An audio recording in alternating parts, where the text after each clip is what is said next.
Hi guys, Senator Rennick, People First Party at the end of another week in Canberra. Last night the electoral law amendments were changed to basically entrench the power of the two major parties.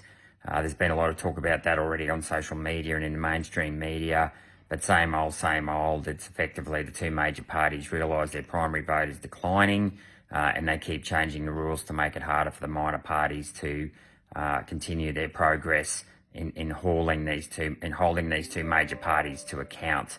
And I spoke a number of times last night on the bill. I also moved a number of amendments, including voter ID, reducing the threshold from 4% to 1% to get electoral funding like the major parties do. And I also wanted to lower pre-poll from 2 weeks to 3 days. We don't need 2 weeks to vote. When I first voted in the late 80s, we could all vote on the Saturday and be counted, and yet here we are almost 35 years later, and it takes us 2 weeks to do what we used to be able to do in 1 day without the computers that we have today. But the other thing that passed this afternoon that I think deserves special attention is that Labor have dropped the activity test in order to get 3 days of government funding for childcare. Now, this is completely absurd. What this means is that you can stay at home, be a stay-at-home mother, put your child in childcare for 3 days, and you will still get funding. Now, the reason why I have a problem with that is that there are other shift workers out there who work on weekends, at night, nurses, police, hospitality workers who won't get any childcare support because they can't use childcare in the hours that they're at work.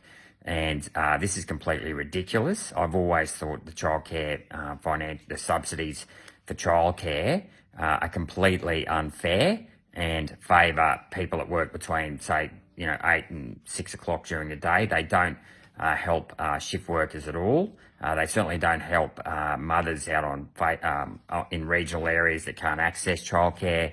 And I also think that mothers who stay at home should get childcare support if they're, helping out, volunteering up at schools and doing things like that, or looking after a loved one. My view is ultimately we shouldn't be discriminating on how we support childcare.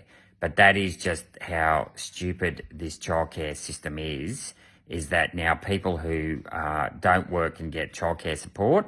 And I'm not against stay-at-home parents. As you well know, I've said many times that we need to encourage more parents to stay at home and help out in the community, in the schools, and help our children in becoming educated, because the teachers can't do it all. But I don't think it's very fair to those parents. There are millions of shift workers out there that can't access any financial support for childcare. And that's one of our key points of differences, is that People First just wants to pay childcare regardless of what system of childcare they use, directly to the parents rather than putting it through a childcare centre where you're actually limiting the amount of supply. And so it's no reason why the cost of it's not surprising why the cost of childcare is going up. But anyway, I'll leave it at that this week. That's the end of 2 weeks. There's talk there could be an election called.